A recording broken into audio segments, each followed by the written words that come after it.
The Weak Spot Guide to the T110E5, the USA's Tier 10 heavy tank. I'm your host, Dangerously Incompetent.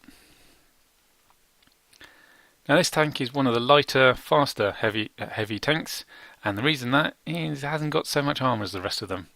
But what armour it does have is all concentrated on the front. So let's have a look at the thicknesses now. Well, there's the view of the T110E5 that you really don't want if you're facing these things, and there's the view that you don't want to see. Its beak on the front of the hull, really thick. It's also rounded. Don't want to be shooting that. A bit past it is a bit thinner. The upper hull is thinner still, but it's so rounded. It's ricochet territory.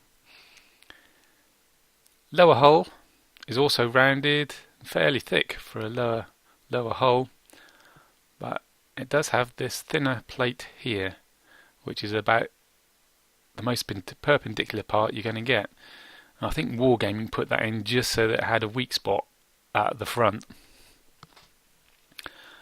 Most of the things you can meet if they can hit that area there, they can penetrate it if you show it to them. So cover your lower hull as ever.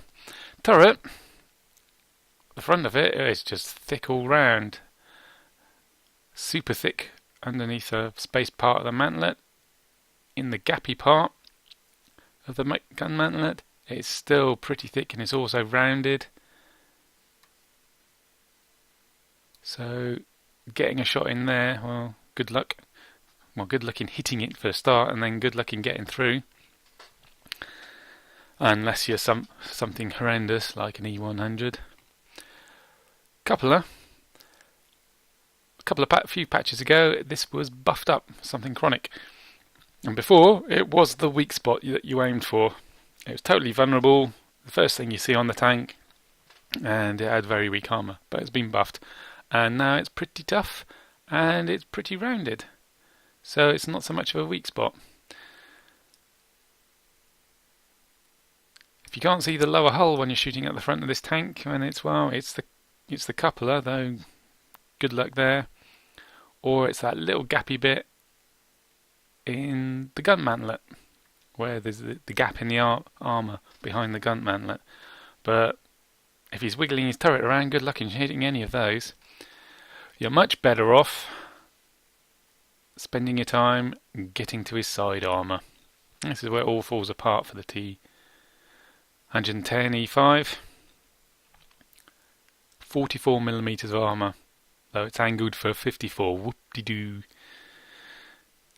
The flatter part, 77. An easy penetration for any tier 10 or even tier 8 really.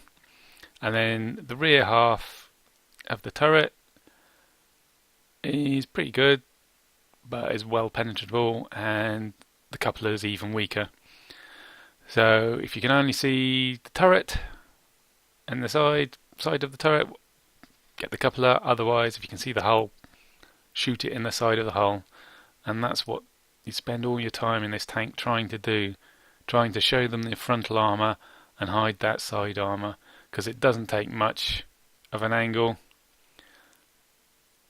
before they stop being ricochets, start being penetrating. Let's pick, for reference, let's pick a medium tank, because they tend to be more penetrating. Let's pick, where's the Russian mediums? They're always popular. Here we go, let's try T62A. There's a reference. There's a pen. That's a pen.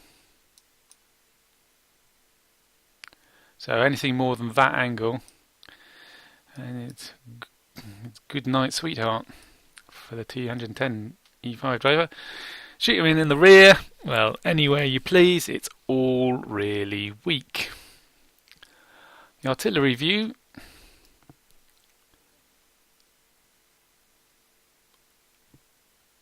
Not such a big target, but it's all easily penetratable. And if you happen to be looking down on this thing from an enemy tank, the top of the hull, that flat plate there is also weak, but it's a small target. If for some reason, bizarre reason, you can't see his roof, remember that is penetrable. So overall, great from the front. It's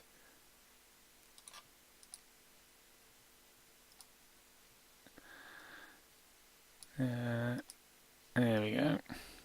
Now that is the sort of view you want to present to your enemies, with hard cover covering your side and the tracks around here. Hard cover here, and then all you're exposing is the really pretty tough front of your turret, and then it's ricochet territory all the way over your bonnet. So all in all, it's great armour if you keep them to your front. Terrible armour if they get to your side. Shame you're not as fast and manoeuvrable as those tier 10 mediums, eh?